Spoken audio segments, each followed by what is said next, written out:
Do you believe in ghosts?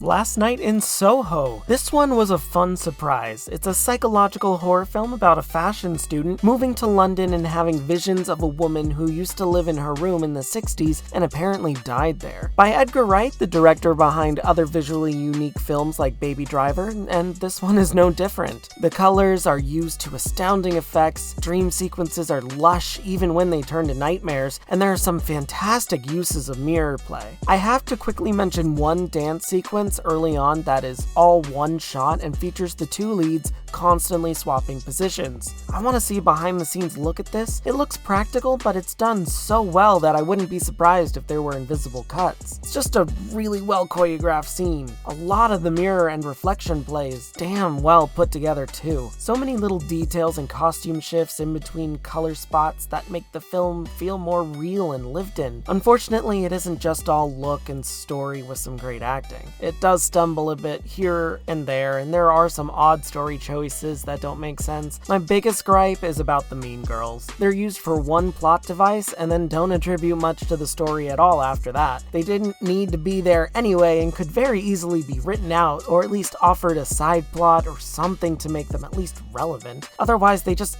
don't fit in. They're not overly cruel or anything, but they feel too cliched and like an intrusion after their initial use. There was another part later on working up to the climax where the story tries to pit Eloise as an unreliable narrator for a brief second. Those who've seen the movie would understand what I'm talking about, and it's as if the film knows how stupid a plot idea this is, and then immediately dismisses it and never brings it up again. It's a super weird and distracting detail that just didn't do anything at all. Unfortunately, it may seem small, but it took me out of the film slightly, at least until the actual climax began. Once again, it shines great. The story has this way of making you think it'll go a certain way before it pulls the rug out from under you and hits you with a good couple twists. The first, now that I think of it, never really comes back, unfortunately. The second was great, but also had a bit of a drawback for the resolution where character motivations don't make too much sense, but fit thematically and metaphorically. I don't see this as getting a sequel. It's a very self-contained story, but there's a lot to explore here if they ever decide to make more.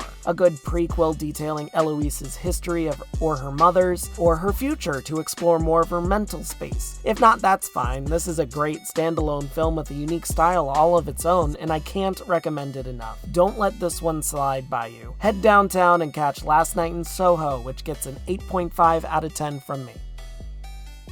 Hey guys, thanks for sticking with me for another one of these quick reviews. I really enjoyed this one. Edgar Wright has a very distinctive visual flair with his films, Baby Driver not being any exception, but this one is just a lot of fun. I love this kind of unique take in horror. Horror doesn't always have to be blood and gore.